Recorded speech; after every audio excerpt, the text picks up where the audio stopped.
Question 12.10. Estimate the mean free path and collision frequency of a nitrogen molecule in a cylinder containing nitrogen at 2 atmosphere and temperatures at 17 degrees Celsius. Take the radius of a nitrogen molecule to be roughly 1 angstrom. Compare the collision time with the time the molecule moves freely between two successive collisions. Molecular mass of N2 is 28 grams. ये हमारे पास given data है, एक थोड़ा complicated question है पर easy है। ठीक है, सबसे पहले हमको एक मीन फ्री पाथ निकालना है। मीन फ्री पाथ के बारे में हमने पढ़ा हुआ है। मीन फ्री पाथ इसको डिनोट करते हैं एल से। इसकी वैल्यू होती है 1/√2 पाई एन डी स्क्वायर, वे √2 तो कांस्टेंट है, एन जो है नंबर डेंसिटी है।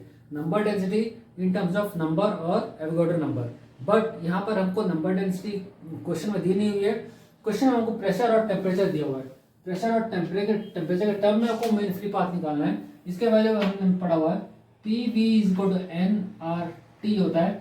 P is equal to n R upon V लिख सकते हैं, टी टी है। ठीक है, अब वी जो है 1 मोल ऑफ ऑक्सीजन मॉलिक्यूल की ये एवोगाड्रो नंबर होता है। ठीक है, आप एवोगाड्रो नंबर से रिप्लेस कर सकते हो। P is equal to n R upon n A into T. R भी एन क्या होता है के बी। ठीक है, तो P is equal to n k V T. N हो गया P upon k V T. इसको हम एन को, मैंने अभी कहा हमको क्वेश्चन में P और T के टर्म में निकालना है, तो P और T के टर्म में हमको रिप्लेस कर सकते हैं। इसको L की वैल्यू हो गई L 1/√2 पाई P upon k V T into D square, या फिर के वी टी अपॉन √2 पाई पी डी स्क्वायर। अब वैल्यू रख दो सबका। के वी टी 1.38 इंटू 10⁻⁻23। टी दिया हुआ है 290 kelvin upon √2 pi into pressure दिया हुआ है 1.2 एटमॉस्फेयर, 2 इंटू या फिर 2.026 इंटू 10⁵, और डी दिया हुआ डायमीटर। रेडियस दिया हुआ है, डायमीटर डबल हो जाएगा 2 एंगस्ट्रॉम, 2 इंटू 10⁻10 का स्क्वायर। ये पूरा हम सॉल्व करते हैं तो हमको मिलता है 1.1 इंटू 10⁻7 मीटर। ये आ गया आपका मीन फ्री पाथ।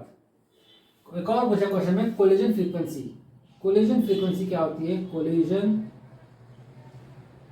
फ्रीक्वेंसी होती है VRMS upon mean free path. कितना जल्दी पार्टिकल्स आपस में कोलाइड कर रहे हैं, ये है कोलिजन फ्रीक्वेंसी।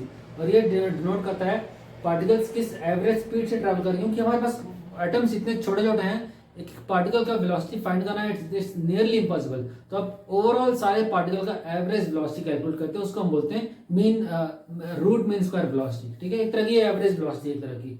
और इसलिए इसका फॉर्मूला क्या होता है, हमने सॉल्व किया हुआ VRMS होता है VRMS, ये होता है square root of 3RT/m, square root of, ये हो गया L की value 3 into 8.314 into 290 upon molecular mass of nitrogen 28 grams 0.028। इसकी वैल्यू आती है 508.1 मीटर पर सेकेंड।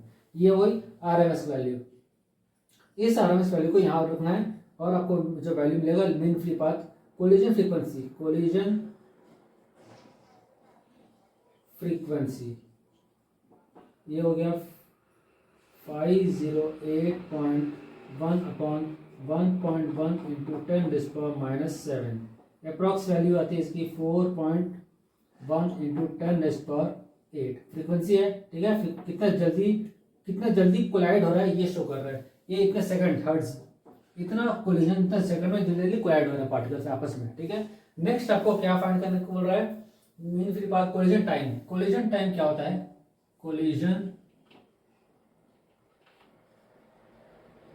टाइम मतलब दो पार्टिकल्स, ये एक पार्टिकल है, आपस में ट्रैवल करने में कितना डिस्टेंस ट्रैवल कर रहा है, ये होता है टाइम। क्या होता है? Distance upon speed. डिस्टेंस कौन सा? ये डायमीटर इसका। ठीक है, ये डायमीटर ट्रैवल किया, और स्पीड VRMS। तो डायमीटर रेडियस है 2 angstrom, 2 into 10⁻⁻10 upon 508.1 RMS।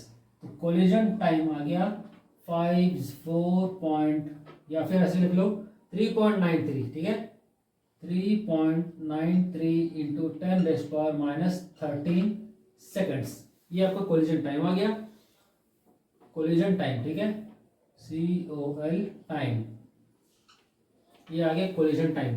But आपको एक और निकाला था, अच्छा, collision time between successive collisions, time between successive collision मतलब दो अलग अलग मॉलिक्यूल जब टाइम आराम से ट्रैवल करते हैं। देखिए ये एक मॉलिक्यूल है और ये एक मॉलिक्यूल है, इसको यहाँ से यहाँ डिस्टेंस ट्रैवल करने में कितना टाइम लगा, ये होता है सक्सेसिव कोलिजन्स। तो जो टाइम लगा ये आपका डिस्टेंस है मीन फ्री पाथ L, ठीक है, mean free path collision time between successive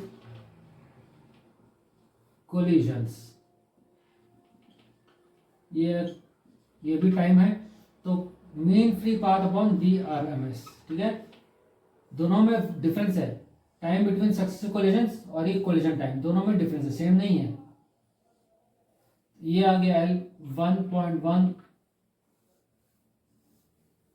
into 10⁻⁻7 divided by 508.1, इसका टाइम आ गया 3.18 इंटू 10⁻⁻10, ठीक है, ये आ गया टाइम बिटवीन सक्सेसिव कोलिजन्स। तो ये आपका आंसर फाइंड। अच्छा, एक और कंपेयर करना था रेशियोज, ठीक है, दो टाइम के बीच में रेशियोज फाइंड करना था। कोलिजन टाइम मान लेते हैं T डैश और सक्सेसिव कोलिजन मान लेते हैं T, इसका रेशियो आपको 3.93 into 10⁻13 divided by 3.18 into 10⁻10, approximately इसका अप्रॉक्स मानने चलते हैं, इसका रेशियो अप्रॉक्सीमेटली 500 आता है, ठीक है।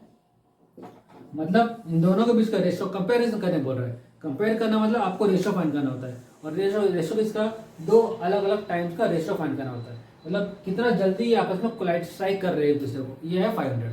तो ये हो गया हमारा क्वेश्चन नंबर 12.10। यहाँ से हमारा चैप्टर 12 कंप्लीट होता है। मिलते हैं नेक्स्ट वीडियो में नए चैप्टर के साथ, नए वीडियो में, तब तक टेक केयर, गुड बाय।